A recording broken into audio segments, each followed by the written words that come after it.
Hello, beautiful people. Okay, so remember, I uploaded a short about forgiveness.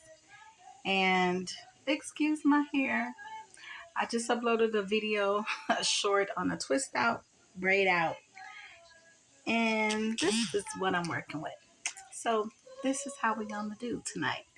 But I wanted to talk about forgiveness. It is such a major thing in a lot of people's lives. And remember, I said we would try and get through it together. So sometimes, if you can't confront the person, this is what has helped me throughout my own personal life and my own journey of dealing with things so that there's no bitterness in my own heart. There's no bitter root, and I can still um, be around the person. Um, whether it's somebody that was like a predator that did you a lot of harm, or an abuser, a family member. It could be your mother, your sister, your brother, your grandma, whoever, a coworker.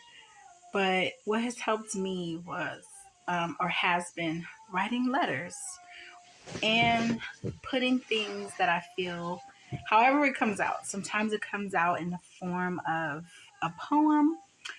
Sometimes it comes out in a song, sometimes like a short story. And I get to creatively write from all the different perspectives, all the different angles, from the angle of the person that got hurt, that would be maybe the prey, and the voice of the predator, and maybe an observer, someone who witnessed it but just didn't do anything about it. So maybe start there and just get the feelings out, because the worst thing to do is just carry it around day after day, year after year, month after month. It's so heavy. It's so heavy. And it's hard to really enjoy all the other blessings and the beauty of life when you are carrying all that extra pain and hurt and that suffering. At some point, we literally have to put that stuff down and do something special with it. Write it. Um, Say if you write it. And then when you're done crying over it, you're done feeling how you feel, take it, crumble it up. Whatever was big, now you have the power to crumble it up, tear it up, rip it up, burn it, put it in some water, and just let it just dissolve that paper. Have your moment with it. Don't rush yourself. Give yourself time, however much time you need, as long as you're not harboring it and letting it take over your garden of your own life. Because whatever we sow, we're going to reap. Whatever seeds we're planting is what's going to continue to grow in our garden. So that has helped me so much to write short stories about the incident. Um, I've written letters, I've written poems, and sometimes, if the person is still alive and you feel that they are approachable enough and humble enough to hear you out and they're willing, you may be able to talk to somebody face to face. I have done that too, surprisingly. And it was like, hey, we were able to just talk it out.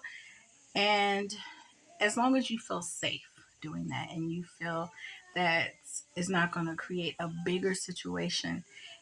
Sometimes I've had people role play with me. Like, you pretend that you are this person that hurt me or caused me harm, no matter what age you were when it happened.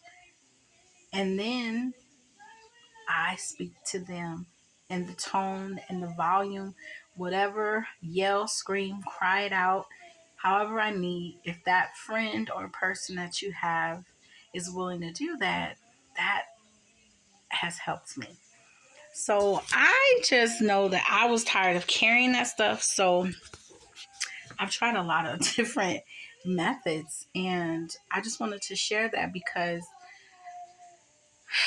I know that I'm an educator and I work with a lot of children, and oftentimes some of them have special needs and some of them don't, but there's just so much pain. And I work with a lot of adults as well, and everybody has things going on. Everybody has wounds and scars. And it's just so much more beauty in the world. And you can feel so much lighter when you just lay some of those burdens down. So, yes, I'll try to make another video. I don't want to go too long. Just something that's been on my mind as we're in this month of Black History Month and self love and self care and just people celebrating love. Let's also celebrate loving ourselves and allowing ourselves to heal so that we can move on. There's so many beautiful places to travel and beautiful people to meet, places to go. We don't want to care. We need to be packing our luggage with our fly outfits and cute stuff to have fun on vacation or whatever trip. We don't want to keep taking that stuff with us. We're going to have to lay those burdens down and forgive. Even I've been trying so many methods that I've even allowed myself to forgive without getting an apology. Sometimes people are like, I'm mad because they never said sorry, or I'm not going to forgive them until they say sorry or apologize to me. But what if they never do? They live in their life and you steady holding on to that pain, that hurt, that offense. Give yourself permission to be gentle with you, yourself, and let that go because it's not even affecting them. They may not even be thinking about it. They have moved on, and you are the one replaying it in your mind over and over. No, if you were young when it happened, a lot of stuff happened to me, but I opened the cage and let myself out. Remember that story? I know why the cage bird sings. Let yourself out. Give yourself permission to love yourself enough to put that stuff down, release it from your heart and your mind. I'm not saying it's like you're going to forget it, but you can do something else with it and not let it take over your life.